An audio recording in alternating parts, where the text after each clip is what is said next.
I was reading an article last week in which the interaction of Honorable Prime Minister Shri Narendra Modi ji with the scientist, ISRO scientist, was mentioned. In fact, it was an experience sharing of Honorable Prime Minister Sir in one of his speeches. So that was way back in 2019 when India had the Chandrayaan 2 mission being launched. Chandrayaan 2 at ISRO 2019. We all know what had happened at that time. So when this was about to launch, so Prime Minister Sir was there at ISRO with the scientists, and it was at that particular moment that it was to kick off.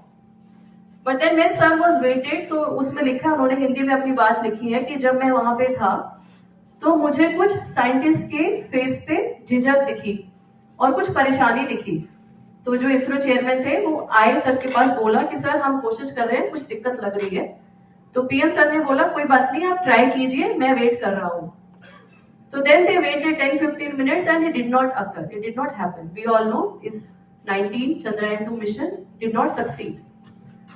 But then what did he do? He did not show his dissatisfaction. उन्होंने उनकी हौसला अफजाई की। उन्होंने बोला कि आपने try किया लेकिन ये नहीं हुआ, आगे हम और अच्छा करेंगे, हम देखेंगे कि क्या कर सकते हैं।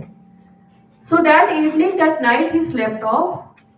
Oh, sorry, he went to his room. But उन्होंने लिखा अपनी बात में कि मुझे नींद नहीं आई एंड मेरा अर्ली मॉर्निंग डिपार्चर था। मैंने पीएमओ के जो ऑफिसर थे उनको मैंने मैसेज किया कि हम अर्ली मॉर्निंग नहीं जाएंगे वापस दिल्ली, मैं इनसे सबसे मिलना चाहता हूँ साइंटिस्ट से।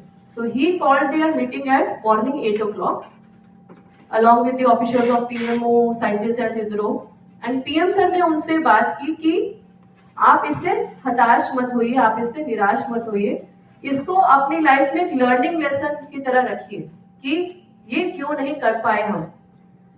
And then identify the road map, identify the plan of how we can improvise, और हम अपने लक्ष्य को कैसे प्राप्त करेंगे। So may be these kind of words coming from the Prime Minister's mouth and his confidence which was conveyed to the team at ISRO, it must have been a very strong confidence building measure. We talk about CVMs. So इससे ज्यादा बड़ा और confidence building क्या होगा कि देश के सर्वोच्च पद पे जो आसीन है वो आपको इस तरीके की बात बोल रहे हैं कि रुकावटें आएंगी, परेशानियां आएंगी, लेकिन हमें बढ़ना है आगे।